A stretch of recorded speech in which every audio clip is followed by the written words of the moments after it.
Give us a sign of your presence.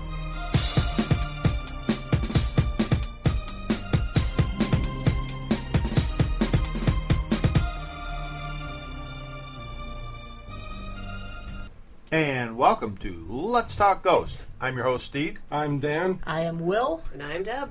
Deb's in the studio. Hey, let's hear a hand for Deb. Thank you. It's been a while. Yeah, Long time. Been a while. What have you been up to, Dan? Not feeling too good today, are we? No. Are we, Dan? No. Dan's a little hungover. Not really too hungover as much as just did not sleep at all. Okay. So got like 2 hours of sleep last night. I tried to tell you today's show was going to be, we're going to show how you can paranormally beat pots and pans together really hard. And can I ask whose fault is that? It is my fault, but See? but it could be one of my last weekends I actually get the chance to go out because I had a job interview on Thursday and it went well, and tomorrow I'm going to the group home to see the group home that I may be working at. And it's a full-time job, so if I pick up a full-time job and go to school full-time, I probably won't have a whole lot of free time outside of that. No. Now, if anybody can see what I'm doing right now on the thing, you can't see. I'm playing the world's smallest violin for him. Well, I'm not complaining about it. I just wanted to. I only go out like once every month or two. I don't go out that often, so. So, anyways, we'll go beyond. But yeah, I just didn't go to bed till like 9 o'clock this morning. Got up at like 11 a.m. to come here, kind of thing. So, Will. Yes. What have you been up to? Working. How's your job going? It is going well. Cool. Yeah, we've had some overtime the past couple weeks, so That's awesome. I've been putting in all the overtime. Now that you're making all this money, I do have a birthday coming up pretty soon. Yes, you do. You do. A great gift would be a thermal imager. How about one of those FLIR thermal imaging cameras? I think I might get myself one, yes. No, I mean... do you have anything new? Well, the Beepers Paranormal changed their name to Empirical Paranormal, and in May it'll be on the website. Oh, cool. And have you guys been doing any good investigations? We haven't lately because the ones that we had scheduled, people ended up canceling them. Oh, yeah, that so happens. they, have to get rescheduled.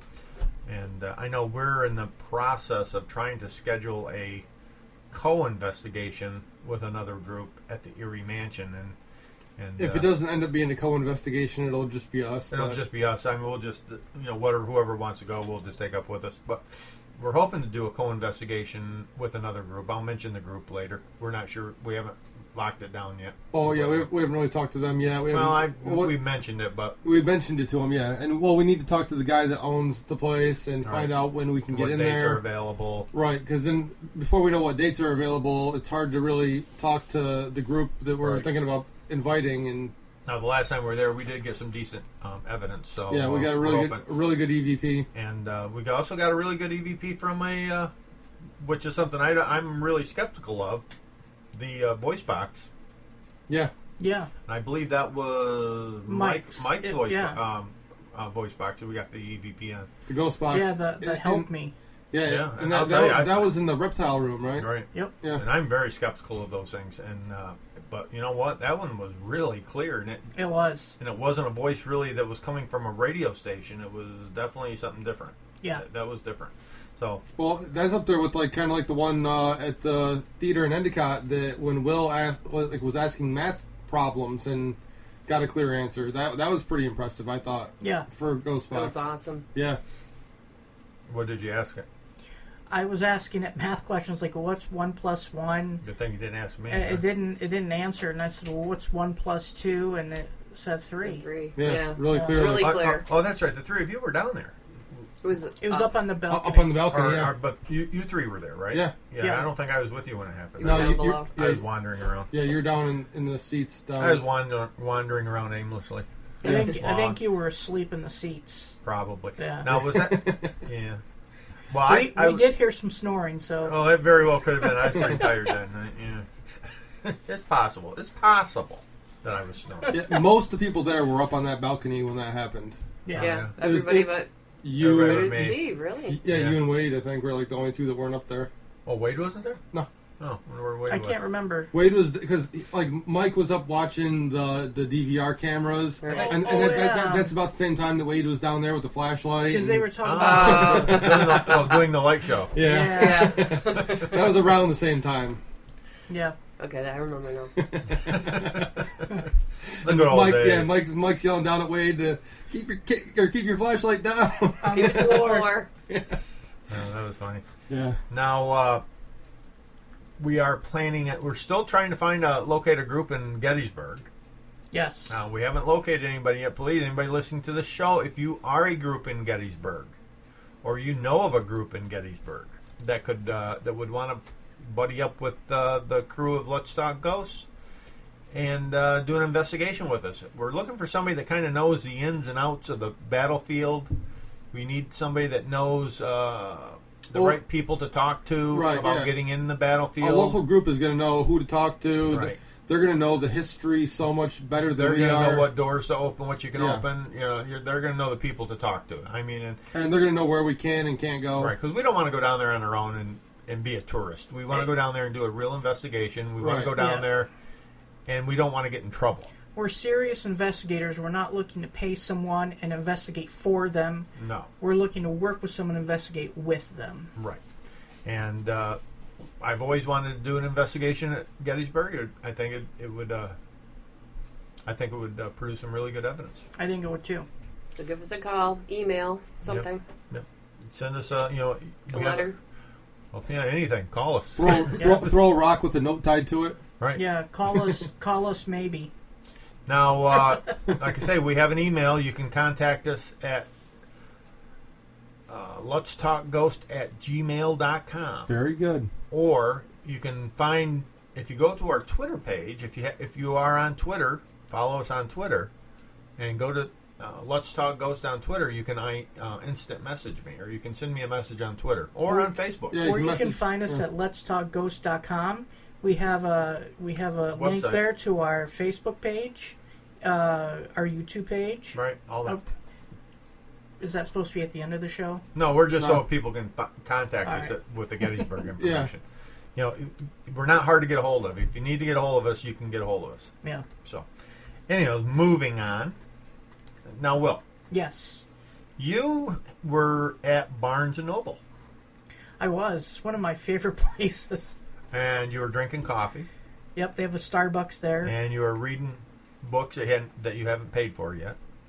You know what? I have read entire books there I know. by you're going every week and just picking the same book off the shelf Well, see, I threatened. I and threatened that. reading a couple chapters. I told him, don't ever tell me what books you're in the middle of, because I'll sneak in there ahead of you and buy it.